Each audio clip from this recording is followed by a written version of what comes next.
क्या आपने कश्यप ऋषि का नाम सुना है? बड़े ही महान ऋषि हैं। उनकी 16 पत्नियां थी। अब 16 पत्नियों में से एक का नाम था कद्रु और दूसरी का नाम था विनीता। ध्यान से सुनिएगा। कद्रु के संतान सारे सर्प थे। That means all her children were snakes. And Vinita के पुत्र थे अरुण और गरुड़। अब इतिहास तो ऐसा है कि कद्रु और विनीता के बीच में आपसी झगड़े के कारण वे एक दूसरे को पसंद नहीं करते थे और कद्रु ने विनीता और उनके पुत्रों को अपने वश में कर रखा था। गरुड़ जी ने बहुत तपस्या करके स्वर्ग से अमृत प्राप्त किया और अमृत के द्वारा अपनी माता विनीता और अरुण और स्वयं को कद्रु के कब्जे से आजाद कर दिया। तब से गरुड़ को सर्प के प्रति बहुत ही ईर्ष्या है। तब से गरुड़ जी और सर्प की बनती नहीं है और जहाँ भी सर्प देखते गरुड़ उसे खा जाते। Wherever he would see snakes, he would eat all the snakes. अब जो स्नेक्स की माता थी कद्रु, ये देख के उसे बहुत टेंशन होता था कि मेरे सारे परिवार को ये खा जाएगा।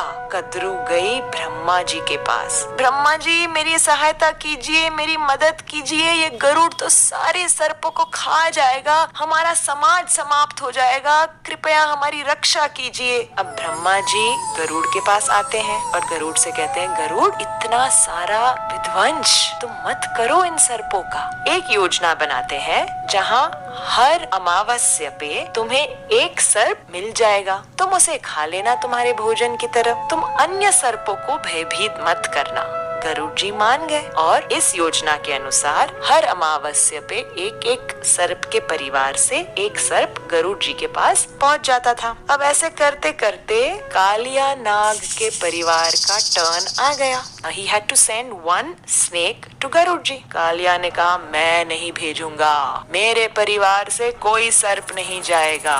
और गरुड़ जी यहाँ वेट कर रहे हैं, देखा तो ये सर्प तो आया ही नहीं और गरुड़ जी जा झपटे कालिया के ऊपर। घमासान युद्ध हुआ, स्वर्ग से लेके कालिया भाग रहा है और गरुड़ जी उसके पीछे, उसे नोचने के लिए, उसे परेशान करने के लिए उसके पीछे पीछे जा रहे हैं। कालिया गए ब्रह्मा जी के पास, त्राहिमाम मुझे बचाओ, गरुड़ आ रहा है। ब्रह्मा जी ने कहा देखो तुमने तुम्हारा वचन नहीं निभाया, तुम्हारा टर्न था ना स्नेक भेजने का, तुमने क्यों नहीं भेजा? अब मैं तुम्हारी कोई मदद नहीं कर सकता।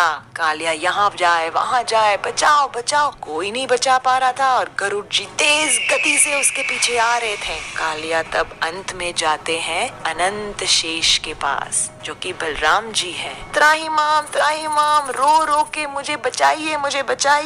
अब बलराम जी का हृदय तो बड़ा कोमल है। अनंत शेष कहते हैं कालिया से, कालिया तुम व्रज में यमुना नदी में जाकर छिप जाओ, वहाँ तुम्हें गरुड़ नहीं परेशान करेगा, वहाँ तक तो वो आ भी नहीं सकता, यमुना का जल छू भी नहीं सकता। कालिया कहते हैं अच्छा मुझे बताइए क्यों, ऐसा क्यों है? तो अनंत शेष उसका इतिहास बताते हुए कहते हैं कि एक समय की बात है, यमुना नदी के अंदर शौभरी मुनि तपस्या कर रहे थे। In the water he was meditating और उस समय गरुड़ जी यमुना में से एक मछली को उठाते हैं भोजन के लिए। अब Garuda is an eagle, right? Eagles catch fish and they eat. So इस मछली ने शौभरी मुनि को प्रार्थना की, मुनिवर मुझे बचाओ, गरुड़ के मुख से मुझे बचाओ। और फिर शौभरी मुनि ने उस मछली को बचाते हुए गरुड़ को श्राप दिया, गरुड़ तुम इस यमुना के जल में जैसे ही छुओगे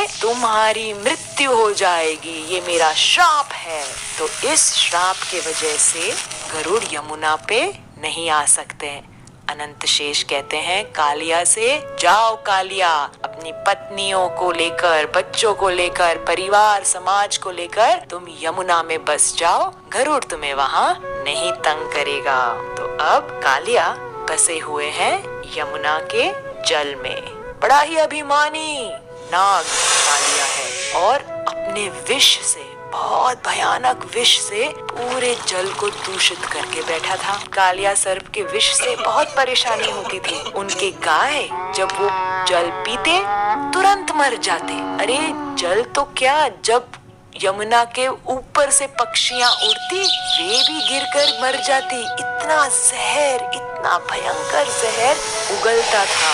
कृष्ण सोच रहे थे मैं कैसे इस कालिया को यमुना से निकालूं। रोज जब मैं गैयों को लेके आता हूँ चरने, तब दाऊ जी मेरे साथ होते हैं। बलराम जी बड़े भाई हैं मेरे, वो मुझे कभी यमुना के पानी में जाने ही नहीं देंगे। मैं अब ऐसे प्लान करता हूँ कि कल दाऊ जी का बर्थडे है, तो बलराम जी के जन्मदिन पर हम ऐसे प्लानिंग करेंगे कि उन्हें हम साथ में लेकर ही नहीं आएंगे यमुना के तट पर, उन्हें हम घर पर रहने देंगे। तो जब बलराम जी घर पर रहेंगे, कृष्ण अकेले रहेंगे मित्रों के साथ, तो कृष्ण ने सोचा मैं तब जाके यमुना में कूद जाऊंगा और कालिया को सबक सिखाऊंगा।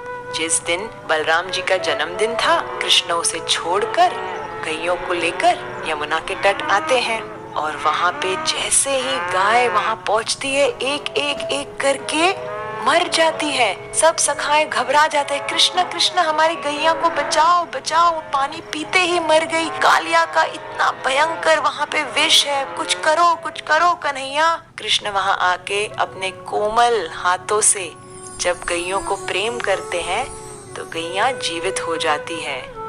कृष्ण कहते हैं अभी तुम घबराओ मत, सब एक साइड पे खड़े हो जाओ।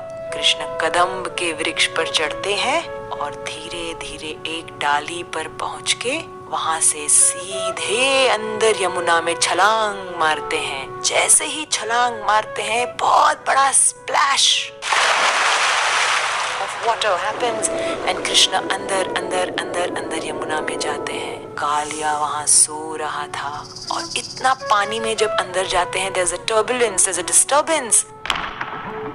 कालिया की पत्नियां कहती हैं, अरे बालक तुम यहाँ क्यों आए? क्या तुम्हारी कोई गेम यहाँ आ गई? क्या तुम्हारा कोई बॉल यहाँ गिर गया? जल्दी जाओ यहाँ से, अगर हमारे पति ने तुम्हें देख लिया तो तुम्हारी खैर नहीं, तुम्हें मार डालेगा। तुम यहाँ से चले जाओ बच्चे, चले जाओ। कन्हैया कहते हैं, देवी मुझे तुम्हारे पति से ही मिलना है, मुझे कालिया से ही काम है, उठाओ उसे। घबराते हुए पत्नियां कहते हैं, नहीं नहीं नहीं बच्चे तुम जाओ, उनका जहर बहुत ही स्ट्रॉन्ग है, तुम तो मर जाओगे। कृष्णा ने देखा कि अब ये पत्नियां उन्हीं के पति की साइड ले रही है, तो जोर से कालिया नाग के जो एक पूंछ थी उसके ऊपर अपने पद रख के जोर से स्टैंप किया और कालिया उठ गया। इतने सारे उनके हजारों फण थे, फणों पे लाल लाल आंखें, हजारों मस्तक कालिया के। कौन आया है मेरे पानी में मुझे डिस्टर्ब करने? कृष्ण सामने से आए, छोटे से पर कॉन्फिडेंस देखो। कहते हैं, मैं आया हूँ कालिया, तुमने हमारे यमुना को इतना प्रदूषित कर दिया है, तुम यहाँ से निकल जाओ। कालिया कहते, तुम मुझे यहाँ से निकालोगे? मैं तुम्हें मिनटों में समाप्त कर दूंगा। और कालिया जोर से रनिंग रनिंग रनिंग करके आके कृष्ण को पकड़ने लगे। कृष्ण थोड़ी साइड में हट गए, कालिया आगे निकल गया। वापस Kaliya swimming swimming swimming swimming करके आके अपने चुंगल में पकड़ना चाहते हैं कृष्ण को। कृष्ण यहाँ से वहाँ, वहाँ से यहाँ, कालिया अपने फणों से ऊपर नीचे आगे पीछे कृष्ण को पकड़ ही नहीं पा रहा है। और कृष्ण ने तब कालिया के मस्तक पर छलांग मारी। जैसे ही छलांग मारी और एक कदम एक फण पर रखा, उसके मुख से सारा जहर निकल गया। दूसरा चरण दूसरे फण पर, दूसरे मस्तक पर रखा, उस मस्तक से पूरा जहर निकल गया। अनेक फणों पर नृत्य करते करते कालिया के मुख से अब जहर निकल रहा था। ये करते करते करते पानी से ऊपर आए, बाहर आए यमुना से। और ये दृश्य ब्रजवासी देख के बड़े ही घबरा गए। हमारा छोटा सा बच्चा कालिया के मस्तक पर, घबरा गए। माँ यशोदा बेहोश हो गई, नंद बाबा तो अंदर कूदने ही जा रहे थे। बलराम जी ने रोक दिया, पिताजी मत जाइए, कृष्ण संभाल लेगा। कृष्ण नृत्य करने लगे, एक फण से दूसरे फण पर, तीसरे चौथे, 10, 20, 50, 100, हजारों पर इतना सुंदर नृत्य कर रहे हैं कृष्ण कन्हैया। और स्वर्गवासी उन्हें म्यूजिकल अकम्पनीमेंट दे रहे हैं। ये दृश्य अत्यंत सुंदर, पर ब्रजवासियों को तो बहुत टेंशन। हमारा बच्चा कृष्ण कन्हैया से कालिया के फणों से कैसे बचकर आएगा? कालिया के मस्तकों से अब सारा जहर उगल के बाहर निकल आया और वे अब विनम्रता से, विथ ह्यूमिलिटी, कहते हैं कृष्ण को कि मुझे आप क्षमा कर दीजिए, मैंने आपके यमुना को बहुत ही पॉइजनस बना दिया था, आप मुझे क्षमा कर दीजिए। कालिया की पत्नियां भी बहुत ही प्रार्थना करती है कृष्ण से, आप हमारे पति को क्षमा कर दीजिए, आप क्षमा कर दीजिए। कृष्ण बड़े प्रसन्न होते हैं इन प्रार्थनाओं से और कहते हैं कालिया, यहाँ से तुम निकल जाओ, अपने समाज को लेके निकल जाओ, मेरे ब्रज के वासियों को परेशान मत करना। कालिया कहते हैं पर प्रभु, मैं यहाँ से निकलूंगा तो गरुड़ मुझे खा जाएंगे, वो तो इतने समय से रुका हुआ है कि मैं कब यमुना से निकलूं और वो मुझ पर झपट के मुझे खा जाएंगे। कृष्ण ने कहा घबराओ नहीं, तुम्हारे मस्तक पर अब मेरे पद के चिन्ह हैं। Seeing my footprints on your head, Garuda will not trouble you. Kaliya, तुम निश्चिंत होके यहाँ से निकल जाओ। कालिया और उनकी पत्नी, बच्चे, समाज सब कृष्ण को प्रणाम करते हुए यमुना नदी से निकलकर गहरे समुद्र में चले जाते हैं और कृष्ण अपनी कृपा से यमुना को पूरी तरह से स्वच्छ और अमृतमय बना देते हैं। ये देखकर ब्रजवासी, ग्वाल बाल, सखा, गोपियां इतने आनंदित, जय जय कृष्ण, तुमने कर दिखाया, तुमने हमारे यमुना नदी को बचा दिया, तुम्हारी जय हो, तुम्हारी जय हो।